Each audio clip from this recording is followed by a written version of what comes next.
Hi all welcome to football arena. Brazilian super താരമായ Neymar ജൂനിയറെ നിലവിൽ റോൾ മോഡലായി കൊണ്ട് പരിഗണിക്കുന്ന നിരവധി യുവ പ്രതിഭകൾ ഫുട്ബോൾ ലോകത്ത് സജീവമാണ്.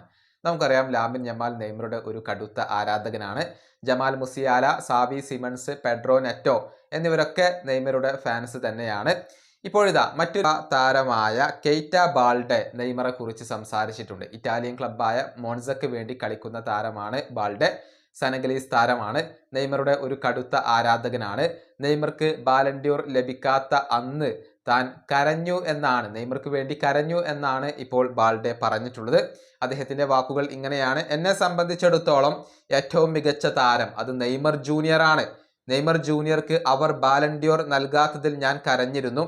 ഒരു താരം എന്ന നിലയിൽ നെയ്മർ ജൂനിയറെ കാണുമ്പോൾ, അദ്ദേഹത്തിന്റെ പാസുകളും ഡ്രിബിളുകളും കാണുമ്പോൾ, അദ്ദേഹം ബോൾ സ്വീകരിക്കുന്ന രീതി കാണുമ്പോൾ നമുക്ക് ഫുട്ബോളിനെ കുറിച്ച് ഒന്നും അറിയില്ല എന്നാണ് ഫീൽ ചെയ്യുക. ഇതാണ് കെയ്റ്റ ബാൾഡെ ഇപ്പോൾ പറഞ്ഞിട്ടുള്ളത്. നമുക്കറിയാം, നെയ്മർ ജൂനിയർ 2015-ലും 2017-ലും 3-ാം സ്ഥാനത്താണ് ബാലൻഡ്യോർ പുരസ്കാര റാങ്കിങ്ങിൽ ഫിനിഷ് ചെയ്തിട്ടുള്ളത്. നെയ്മർക്ക് ബാലൻഡ്യോർ ലഭിച്ചിട്ടില്ല. അദ്ദേഹത്തിന്റെ ഏറ്റവും ടോപ്പ് റാങ്കിങ് ആയി വരുന്നത് 3-ാം സ്ഥാനമാണ്. അന്ന് നെയ്മർക്ക് ബാലൻഡ്യോർ പുരസ്കാരം ലഭിക്കാത്തതിൽ താൻ കരഞ്ഞു എന്നാണ് ഇപ്പോൾ കെയ്റ്റ പറഞ്ഞിട്ടുള്ളത്. ഏതായാലും നെയ്മർ ജൂനിയർക്ക് മുന്നിൽ ഇനിയും സമയം അവശേഷിക്കുന്നുണ്ട്. പക്ഷേ നിരന്തരം അലട്ടുന്ന പരിക്കുകളാണ് അദ്ദേഹത്തിന് പലപ്പോഴും വെല്ലുവിളി സൃഷ്ടിക്കുന്നത്. ഈ വീഡിയോ അവസാനിപ്പിക്കുന്നു. അടുത്തൊരു വീണ്ടും കാണാം.